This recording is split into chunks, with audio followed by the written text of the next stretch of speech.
switch niya.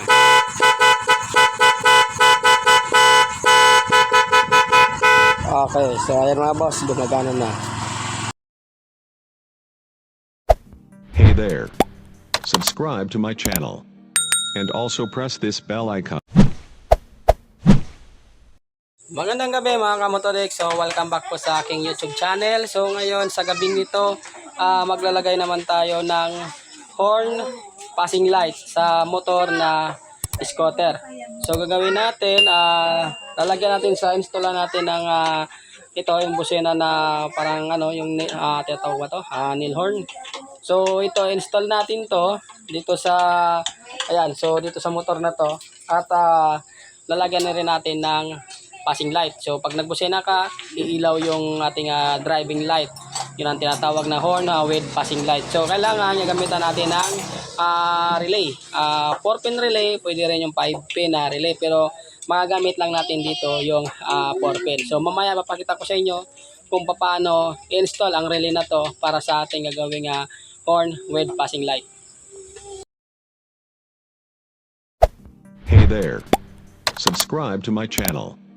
And also press this bell icon. So ngayon, ito na nga mga kamotodik ang motor na ating gagawin. So ito yung ating Skygo Blink 125. Yan, isang scooter na motor. So yan yung may-ari at siya na lang din ang nagbaklas ng kanyang cover ng motor. At dahil siya na rin ang magkakabit at ituturo ko na lang sa kanya kung paano yung proseso ng pag-install ng horn with passing light. So ituturo ko na lang sa kanya at para matuto na rin. Hey there. Ngayon mga kamotodik, kinakailangan nga natin baklasin yung stock na busena niya at para may pwesto natin ng maayos yung ating ilalagay na dalawang busena. So kailangan natin may pwesto ng maayos para hindi siya didikit sa chassis niya, dahil sa oras na dumikit ang busena sa chassis niya, iba ang tunog, minsan nagiging paus ang tunog ng busena. So kinakailangan natin na ilagay ng maayos yung ating busena. So sa pagkakabit ng busena, so una natin gagawin mga kamotodik, dahil dalawa kasi to.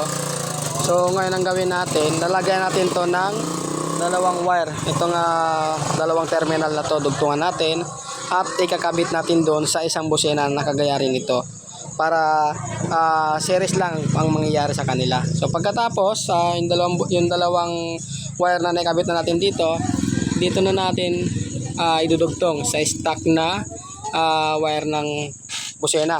So ang stock wire nito ng busena na to mga kamotodik ay naka negative trigger. Ayan.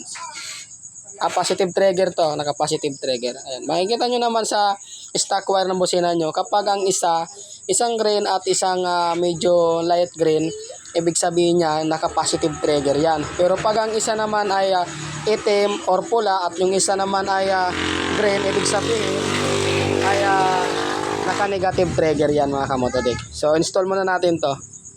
So ngayon mga kamotodik, ito na nga, na-install na natin yung busena. Ayan, so ganito na lang ginawa namin dahil medyo mas maganda yung position ng busena kung dito namin ikakabit sa kabilaan, sa gilid. So dalawang busena yan. So ginawa natin mga kamotodik ay ganito nga. Yung isang busena, nilagyan natin ng wire, yung dalawang terminal at pinahaba natin yung wire papunta dito sa kabila. Ayan, so ito yung isang busena sa kabila. So ngayon ang nangyari dito mga kamotodik ay nilagyan natin ng dalawang wire naman yung stock ng wire ng busena. So ito yung stock, yung dati niya. So ito yung nakakabit sa lumang busena. So kinabit na natin dito yan. Ayan.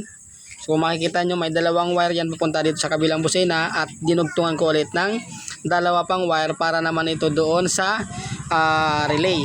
So tapos na tayo sa busena. So ngayon mga kamotodik, proceed naman tayo doon sa horn relay para sa horn with passing light. So ngayon subukan muna natin yung busena kung goods na at kung gumagana na. Yan.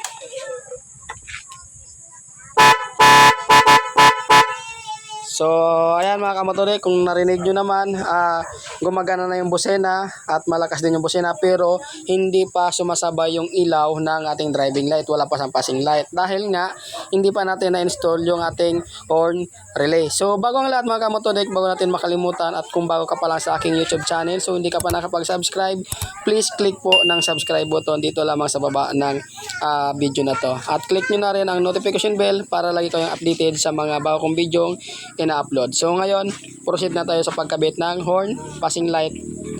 Ikabit na natin yung ating relay. So ipapaliwanag ko sa inyo yung tungkol sa relay.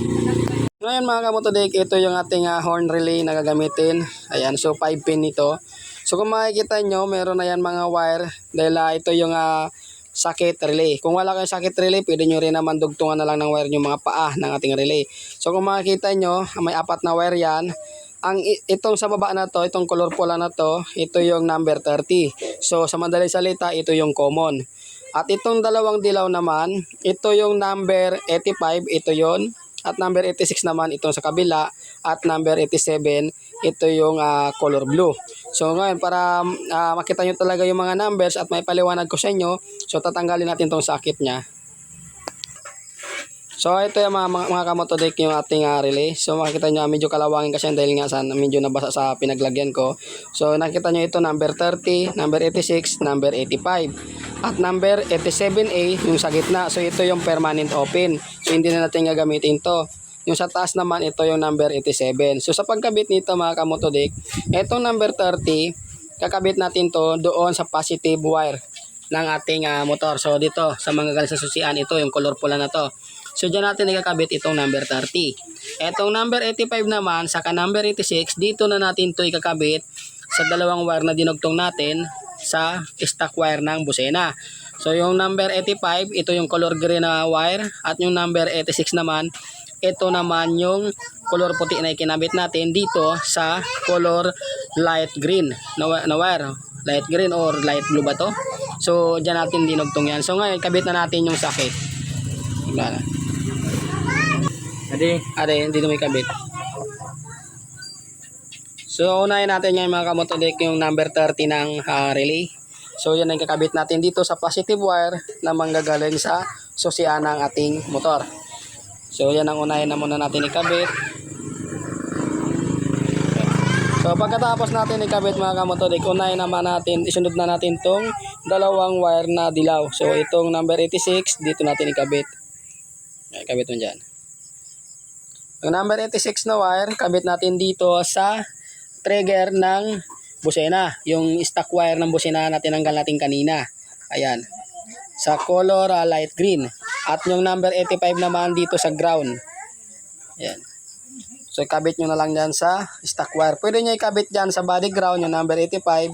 Depende na lang sa trigger ng busena nyo.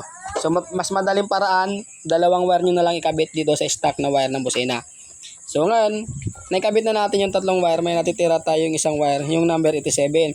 Kakabit natin to doon sa ilaw ng ating driving light, doon sa papuntang ilaw sa wire. So ikabit natin sa wire to ng driving light. So ngayon, tuklapin natin yung electrical tape ng papunta sa ilaw ng driving light. So kailangan lang natin dito yung isang wire. So ito mangyari. Hindi.